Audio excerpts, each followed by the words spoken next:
Welcome back, everyone. Today, we're going to be diving into something I think is really interesting, pretty complex, actually. Yeah. It's the relationship between the British Empire and India. Yeah, I mean, it's one of those topics that, kind of has it all. We're talking trade, we're talking politics, culture clashes, revolutions. Exactly. And we've got a ton of different sources to help us unpack all of this. Everything from like straightforward historical overviews to, some educational material, even some cool visual stuff that I think will bring it to life. Yeah, visuals always help, right? You can read all the books in the world, but sometimes a painting or a photograph can really, drive a point home. For sure. All right, so let's get into it. First things first, why should our listeners care about this topic? What makes this deep dive worth their time? Well, I think on a basic level, it's a story about power, about how one nation came to exert so much influence over another, over literally centuries. Right, and it's not just about some events in the past, locked away in history books. The legacy of British rule in India is still felt today. Absolutely. It shaped the political landscape, the economy, social structures, even the languages spoken in both countries. Yeah, so there's some pretty major long-term consequences that we're still grappling with today. All right, so um, how do we even begin to unravel this whole thing? It's such a vast topic. Well, I think the best place to start is with the East India Company, or the EIC. Oh, yeah, the EIC. For a good chunk of time, it wasn't even the British government directly ruling India. It was this company, right? Yeah. Like a corporation calling the shots. It's kind of mind-blowing when you think about it. Like, how did a trading company become so powerful that it basically ran a whole subcontinent? All right, so back up a bit. What exactly was the East India Company? What were they doing over in India in the first place? So picture the it's the 1600s, the age of exploration is in full swing. European nations are like scrambling to establish trade routes to Asia. Right, got to get those spices. Exactly. So the East India Company, which was chartered by the English crown, sets up shop in India, initially focusing on trade. And what were they trading? Well, initially it was all about things like spices, textiles, stuff that was in high demand back in Europe. Later on, though, tea became a huge part of their business. Ah, tea. That makes sense. But it wasn't all peaceful trading, right? Didn't things get a bit, well, messy? Oh, yeah, definitely messy. The EIC didn't just want to trade, they wanted to control. They started raising their own armies, making deals with local rulers, even getting involved in local conflicts. So it was a gradual shift then, from traders to, like, many rulers. Yeah, it's really fascinating to see how they exploited the existing power dynamics in India to their advantage. The Mughal Empire, which was the dominant power at the time, was starting to weaken.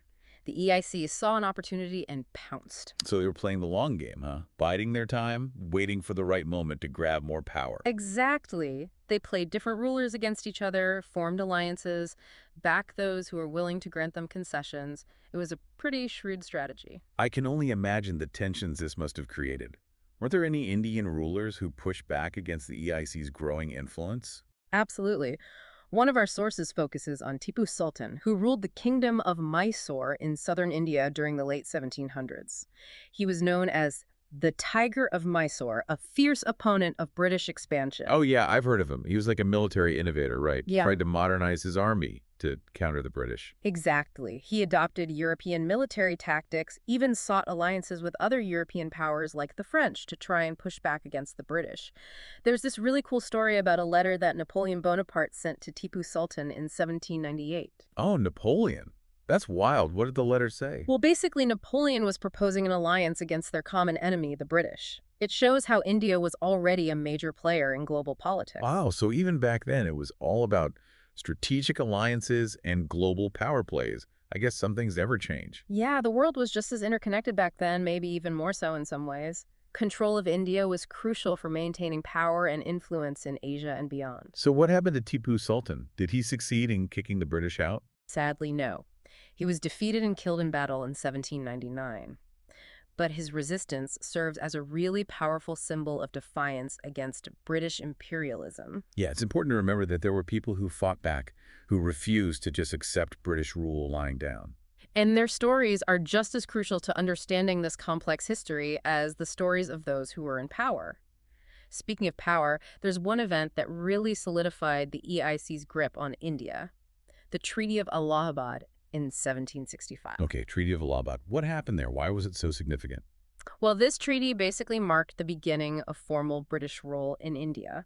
After a big win in the Battle of Buxar, the EIC managed to force the Mughal emperor to sign this treaty. And what did the treaty say? Essentially, it gave the EIC a ton of power. They got the right to collect taxes in huge swaths of territory, govern those areas, and even maintain their own army. Wow, that's a lot of power for a trading company. So it's like they were basically running their own little empire within India. Yeah, pretty much. And they did this through a system called indirect rule. They weren't directly administering every little thing, but they were pulling the strings from behind the scenes. So they were controlling things, but making it look like the existing Indian rulers were still in charge. You got it. It was a clever way to maintain control with minimal British manpower on the ground. It sounds like a recipe for resentment, though, right? I mean, how long can you keep people under your thumb before they push back? Yeah, and pushback they did. That simmering resentment eventually erupted in the form of the Sepoy Mutiny of 1857. Ah, the Sepoy Mutiny. It's one of those events that really captures the imagination. I mean, you've got simmering unrest, cultural clashes, a violent uprising, all the elements of a great historical drama. Exactly. It was a pivotal moment that had a lasting impact on the relationship between Britain and India. So tell me what led to the Sepoy Mutiny. Why did it happen when it did? Well, it was a confluence of factors. The EIC was becoming more and more controlling, their policies were causing economic hardship for many Indians, and there was a growing sense that they were disrespecting local customs and traditions. Right, so you had all this tension building up, just waiting for a spark to ignite it. And that spurt came in the form of the infamous greased cartridges. The cartridges. Yeah. What were those all about? So the British introduced these new rifles that used paper cartridges. The sepoys, who were Indian soldiers serving in the British Army, had to bite off the end of the cartridge to load their rifles. Okay, and what's the problem with that? Well, rumors started spreading that these cartridges were greased with animal fat, specifically cow and pig fat. Oh, no. That's not going to go over well with a largely Hindu and Muslim You population. got it. It was a huge deal because cows are sacred to Hindus and pigs are considered unclean in Islam. So biting into those cartridges was seen as a direct violation of their religious beliefs. So this seemingly minor issue, layered on top of all the existing grievances, just blew things wide open. Exactly. The sepoys saw it as a deliberate attempt to defile their faith, and it sparked a wave of mutinies across northern India. Wow, a single spark setting off a wildfire. I can imagine the chaos and violence that ensued. It was a brutal conflict on both sides. The British ultimately crushed the rebellion, but it came at a heavy cost. Thousands were killed, and the relationship between Britain and India was forever changed. It seems like a turning point, a moment where things could never really go back to the way they were before. Absolutely. The Sepoy Mutiny forced the British to rethink their whole approach to ruling India. It exposed the fragility of their control and paved the way for a new era, the British Raj. The British Raj, that's when the British government took direct control of India, right? Exactly. The East India Company was dissolved, and Queen Victoria was proclaimed Empress of India in 1877. Wow, so the Sepoy Mutiny really marked the end of one era and the beginning of another. It's incredible to think about how this one event had such far-reaching consequences. And those consequences continued to play out for decades to come, but that's a story for another time. You got it. We'll have to pick up this thread in our next deep dive. For now, we've covered a lot of ground. Let's take a quick break to, let our listeners digest all this information. We'll be right back. All right, so we left off with the Sepoy Mutiny, this huge turning point in the relationship between Britain and India. Now, one thing I think is important to remember here is that even though the British government officially took control after the mutiny, it's not like things drastically changed for the people in India, at least not right away. Right, it's not like suddenly everything became fair and equitable just because the EIC was out of the picture. Exactly. In fact, some historians would even argue that the exploitation of India actually intensified under direct British rule. That's interesting. So even with the change in leadership, the economic motives, the drive to extract wealth from India remained pretty much the same. Yeah, I mean, if you look at it from a purely economic perspective, India was this incredibly valuable asset for the British Empire. Like, this was prime time for the Industrial Revolution, and Britain needed raw materials to feed its factories. Right. And India had a ton of those raw materials, Okay. cotton, tea, indigo, all sorts of stuff that was in high demand back in Britain. Yep, exactly. India became this giant supplier of raw materials, which fueled British industries and helped them maintain their global dominance. So basically, India played a key role in making Britain this industrial powerhouse. Exactly. But it wasn't just about the raw materials. India also became a captive market for British-made goods. Think about it. They were producing all this stuff in their factories, and they needed somewhere to sell it. Right, so they kind of created their own guaranteed customer base in India. Yeah, and to make sure their goods had a competitive edge, they often implemented policies that actively suppressed Indian industries. Like, take textiles, for example.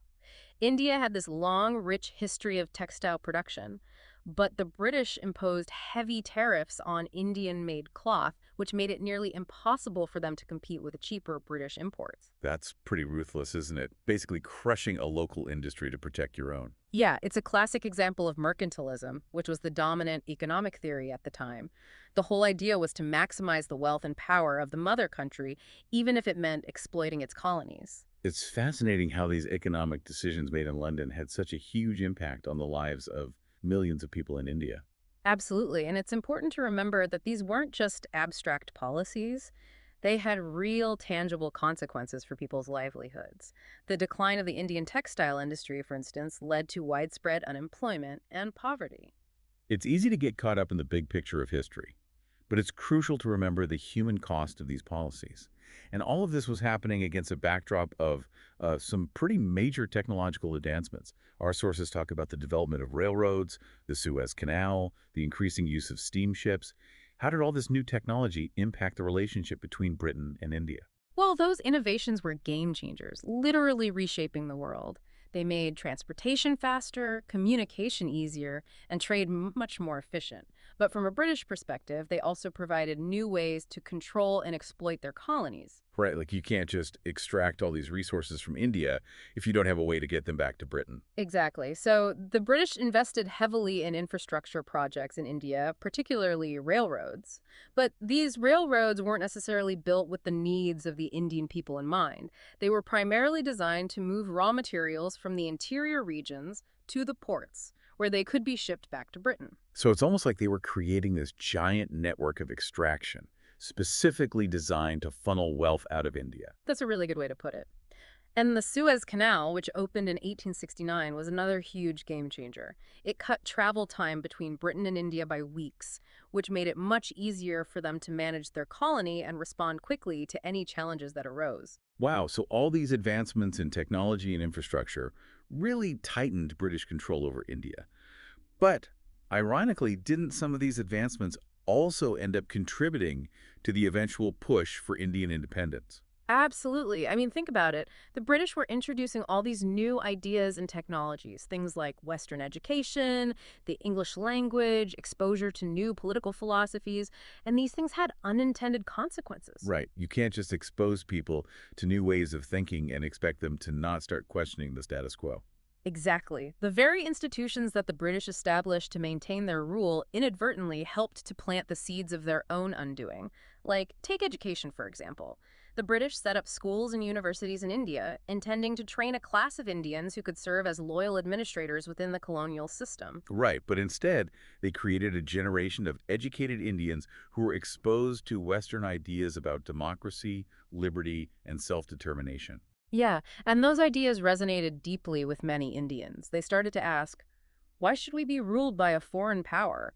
Don't we deserve the same rights and freedoms that people in Britain enjoy? It's like the British accidentally gave them the intellectual tools to dismantle the empire they were trying to build. It's one of those fascinating historical ironies, and it really highlights the unpredictable nature of history. Sometimes the very actions you take to solidify your power end up undermining it in the long run. It's a great reminder that history isn't just about dates and battles. It's about people, about ideas, about these unexpected twists and turns that shape the course of events. Absolutely. And in the case of British India, those twists and turns eventually led to the rise of a powerful independence movement that would ultimately reshape the map of the world. You know, it's amazing really when you step back and think about just how much we've covered in this deep dive. We've gone from those early trading posts all the way to the Raj. The whole evolution of the British Empire in India is mind-boggling. Yeah, it really highlights the complexities of this relationship, how it evolved over time. And the thing is, it's not like a simple story of, good guys and bad guys. There's so much nuance, so many different perspectives to consider. Right. Like we talked about, the British didn't just waltz in and take over overnight. It was a gradual process with all sorts of twists and turns along the way. And even on the Indian side, you had a whole range of responses to British rule. Some people collaborated, some resisted, some tried to find a middle ground. Yeah, it's important to remember that Indian voices and perspectives are just as crucial to understanding this history.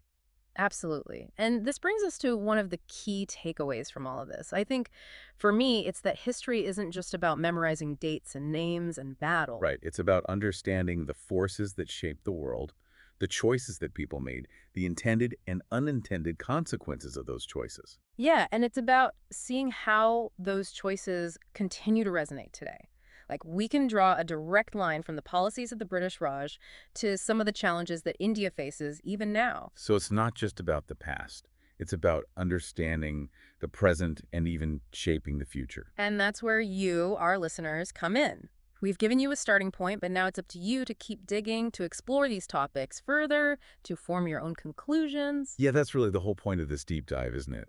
To equip our listeners with the knowledge and the tools to become their own historians. Because history isn't just some dusty old subject that's locked away in textbooks. It's a living, breathing thing that's constantly being debated, reinterpreted, reevaluated. And it's a conversation that we all need to be a part of.